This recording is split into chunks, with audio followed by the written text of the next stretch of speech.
Everyone, इस video में discuss करेंगे insect pest of stored grain. जो भी हमारे स्टोर्ड ग्रेन होते हैं जिनको हम एक टाइम के लिए स्टोर करके रखते हैं हार्वेस्ट करके, जैसे कि राइस हो गई, व्हीट हो गई, मिलेट हो गई, अदर टाइप के लेग्यूम्स हो गए, पल्सीज हो गई, उन सबको हम स्टोर करके रखते हैं। तो उनको ही उनके ऊपर जो पेस्ट होते हैं यानी कि जो स्टोर्ड ग्रेन के जो पेस्ट होते हैं उनके बारे में हम डिस्कस करेंगे। तो जो अगर हम बात करें यहाँ पे इंपॉर्टेंट इंसेक्ट पेस्ट कौन से हैं स्टोर्ड ग्रेन के, तो इसके अंदर पल्स बीटल होता है, राइस वेविल होता है, व्हीट वेविल हो गया, ग्रेन एंड फ्लोर बीटल हो गया, rust red flour beetle and lesser grain borer. तो ये सभी ये 6 जो है यहाँ पे ये इंपॉर्टेंट इंसेक्ट पेस्ट होते हैं। इसके अलावा भी स्टोर्ड ग्रेन्स के बहुत सारे पेस्ट पाए जाते हैं। आज की वीडियो में हम इस पल्स बीटल के बारे में डिस्कस करेंगे। ठीक है, पल्स बीटल के बारे में हम इस आज की वीडियो में डिस्कस करेंगे जिसका नाम है कैलोसोब्रकस मैक्युलेटस। तो अगर हम इसके बारे में देखें यहाँ पे सबसे फर्स्ट इसकी सिस्टमेटिक पोजीशन या फिर क्लासिफिकेशन, इसको कॉमनली काउपी वेविल या फिर काउपी सीड बीटल बोला जाता है। ठीक है, काउपी वेविल या फिर इसको काउपी सीड बीटल बोला जाता है या फिर इसको पल्स बीटल बोला जाता है। किंगडम इसका एनिमेलिया होगा, फाइलम आर्थ्रोपोडा, क्लास इंसेक्टा और इसका कोलियोप्टेरा एंड फैमिली इसकी रिलेटिव होगी। तो इस टाइप का ये इंसेक्ट जो है ये पल्सीज के अंदर नजर आता है। इसके बाद नेक्स्ट इसका डिस्ट्रीब्यूशन क्या होगा, कहाँ कहाँ ये डिस्ट्रीब्यूटेड होता है, तो ये ऑल ओवर द वर्ल्ड ये पाया जाता है। ठीक है, डिस्ट्रीब्यूशन इसका ऑल ओवर द वर्ल्ड पाया जाता है। इसके अलावा नेक्स्ट इसके होस्ट प्लांट क्या क्या हो सकते हैं, जैसे होस्ट प्लांट में जो पल्सीज नाम से ही पता है इसका कि पल्सीज के अंदर मिलेगा, जैसे सोयाबीन के अंदर हो गया, ग्रीन पी के अंदर हो गया, ब्लैक पी के अंदर हो गया, लोबिया, बीन्स, पिजन पी, इन सब के अंदर पाया ही जाता है। ठीक है, ये इसके होस्ट प्लांट है और इनको ये खराब कर देता है। इसके बाद इसकी जनरल अपीयरेंस कैसी होगी, ऐसा टाइप का इंसेक्ट नजर आता है। तो जनरल अपीयरेंस की अगर हम बात करें, adult beetles are chocolate colour. ठीक है, थोड़े से ब्राउन या फिर चॉकलेट कलर के होते हैं and are about 3 millimetre in length. ठीक है, इनकी लेंथ जो है ये कितनी होती है, ये सिर्फ 3 mm की होती है, 3 मिलीमीटर की होती है।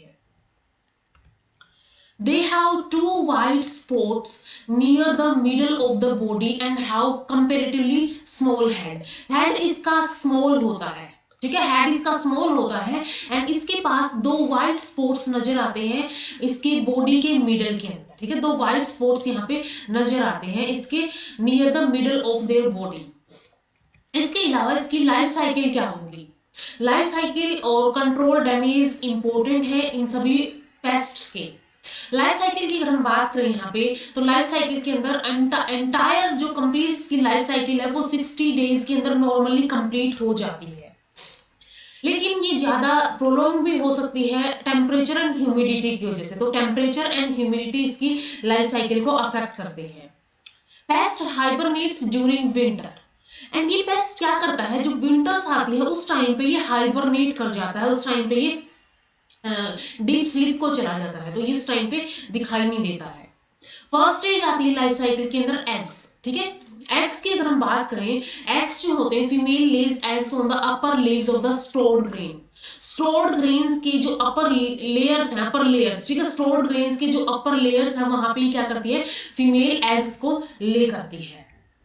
The eggs are white, translucent, smooth and oval. And ये जो एग्स होते हैं ये एग वाइट होते हैं, ट्रांसपेरेंट होते हैं, ट्रांसल्यूसेंट होते हैं, स्मूथ होते हैं, ओवल होते हैं। ठीक है, अपर लेयर जो भी ग्रेन होगा उसकी अपर लेयर के ऊपर, उसके सरफेस के ऊपर एग लेइंग की जाएगी एंड ये एग्स ओवल होते हैं, ट्रांसल्यूसेंट होते हैं, वाइट एंड स्मूथ होते हैं। A single female can lay up to 100 eggs, और एक single female up to 100 eggs तक ले कर सकती है। The eggs are laid singly, but the eggs may be present in one grain. eggs जो है फीमेल जब ले करती है वो सिंगली ले करती है, लेकिन अब वो 100 एग्स तक ले कर सकती है एक बार में। तो क्या कर सकती है यहाँ पे सिंगल फीमेल जो है अप टू 100 एग्स तक ले कर सकती है। तो वो क्या कर सकती है, एक ग्रेन के अंदर बहुत सारे भी प्रेजेंट हो सकते हैं वहां पे। तो ये हो गई एग्स की बात। एग्स जो है ग्रेन के अपर सरफेस के ऊपर ले किए जाते हैं, सिंगली ले किए जाते हैं और ये बहुत सारे नंबर में भी पाए जाते हैं एक ग्रेन के अंदर। इसके अलावा एग्स जो है ओवल होते हैं, स्मूथ होते हैं, व्हाइट कलर के होते हैं एंड ट्रांसल्यूसेंट होते हैं। इसके बाद एग्स के बाद नेक्स्ट स्टेज आती है, एग्स जो है ये ग्रुप्स के अंदर चेंज हो जाते हैं, यानी नेक्स्ट स्टेज जो इसकी लाइफ साइकिल की ये ग्रुप्स होती है। ग्रुप क्या होते हैं? एक टाइप के लार्वा होते हैं। After incubation of 4 to 5 days, ठीक है, 4 से 5 दिन के अंदर ग्रुप्स जो है वो हेच आउट होते हैं एग से। Groups bore into the pod और seeds and develop inside that. अब ग्रुप्स क्या करेंगे? एग्स थे, एग्स इस सरफेस के ऊपर थे, एग्स जो है सरफेस के ऊपर ले किए गए थे। अब जब ये ग्रुप के अंदर इंक्यूबेशन पीरियड आएगा 4 to 5 डेज का, इसके बाद ये ग्रुप्स के अंदर लार्वा के अंदर कन्वर्ट हो जाते हैं। अब ये लार्वा क्या करता है? इन ग्रेन्स के अंदर बोर करता है और इनके अंदर घुस जाता है, ठीक है। बोर करके इन सीड्स के अंदर या फिर पोड हो गया उसके अंदर क्या करेंगे? बोर करेंगे एंड उनके अंदर डिवेल्प होंगे। अभी नेक्स्ट ऐसी टाइप की ये लार्वा होता है। The groups grow fully in nest 14 to 21 days in summer. अब ये जो ग्रुप्स हैं, अब एक टाइप से इन्होंने इस ग्रेन के अंदर नेस्ट बना लिया है, ठीक है। अब इस नेस्ट के अंदर ये 14 to 21 डेज तक फुल्ली ग्रोन हो जाएंगे, ठीक है। ग्रुप्स क्या हो जाएंगे? फुल्ली ग्रोन हो जाएंगे। फुल ग्रोन ग्रुप जो है वो 6 मिलीमीटर इन लेंथ होता है, वाइट होता है and heavily wrinkled and fleshy होता है, ठीक है।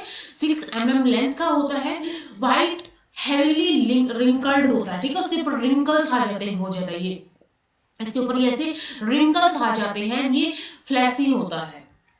इसके बाद एग्स के बाद, एग थी फर्स्ट स्टेज, एग्स के बाद ग्रुप बने। ग्रुप्स के बाद नेक्स्ट स्टेज जो है वो आएगी प्यूपा। अभी जो प्यूपा स्टेज है, groups pupate inside the seed. अब वो सीड के अंदर, उस नेस्ट के अंदर, उस ग्रेन के अंदर ही ये क्या कर रहा है? ये प्यूपा के अंदर चेंज हो गया है। Pupa is brown in colour and ये जो प्यूपा होता है ये ब्राउन कलर का होता है। The pupation period is 4 days in summers and about 28 days in winters, क्योंकि विंटर्स के अंदर इनकी जो लाइफ साइकिल है वो प्रोलॉन्ग चलती है, लंबी चलती है। तो क्योंकि विंटर्स के अंदर के अंदर ही हाइबरनेट हो जाते हैं। तो प्यूपेशन पीरियड जो है ये 4 days का होता है इसके, और ये समर्स के अंदर एंड 28 days का हो सकता है विंटर्स के अंदर। अब एग के बाद हमने देखा, एग था सबसे फर्स्ट, एग से यहाँ पे ग्रुप बना, ग्रुप से यहाँ पे प्यूपा बना और इस प्यूपा से अडल्ट बनेंगे। तो अडल्ट जो होता है यहाँ पे, adult came out by removing the cover. अब जो ग्रेन के अंदर ये था उसका ये क्या करेंगे? उस कवर को हटाएंगे और उसमें से बाहर निकल के आएंगे adult. The beetles shift to upper layer of the seeds. अब ये बीटल्स क्या करेंगे? अपर लेयर पे आ जाएंगे ताकि ये दूसरे ग्रेन्स को भी डैमेज कर सके, ठीक है। अब जब इसने ग्रुप ने जब उसके अंदर एंटर किया था ग्रेन के अंदर, तो वो जो जिस ग्रेन के अंदर इसने एंटर किया उसको भी खराब कर दिया। अब इसमें से जो अडल्ट इमर्ज आउट होके आएगा वो और ज्यादा दूसरे ग्रेन्स को भी खराब कर देगा। तो ये जो है प्यूपा से अडल्ट बना और अडल्ट क्या आएगा? अब सरफेस के ऊपर आ जाएगा। Entire life cycle 8 to 20 days का होता है इसका नॉर्मली, ऐसा टाइप का ये अडल्ट नजर आता है। तो लाइफ साइकिल की अगर हम बात करें, सबसे फर्स्ट स्टेज इसकी एग्स थी।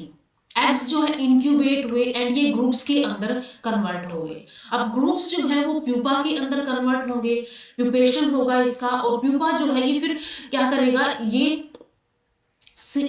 ग्रुप क्या कर रहा है? ग्रुप जो है ये ग्रेन के अंदर बोर करेगा, बोर करके ये प्यूपा भी उस नेस्ट के अंदर ही अब ग्रो करेगा एंड फिर अडल्ट जो है इसको हटा के इस कवर को ये अडल्ट बाहर निकलाएगा और ये जो है सरफेस के ऊपर आ जाएगा एंड दूसरी ग्रेन्स को भी ये फिर जो है हार्म करेगा। तो ये लाइफ साइकिल इसकी चलती रहती है। एग्स थे, ग्रुप्स थे, प्यूपा थे एंड देन अडल्ट आ जाता है।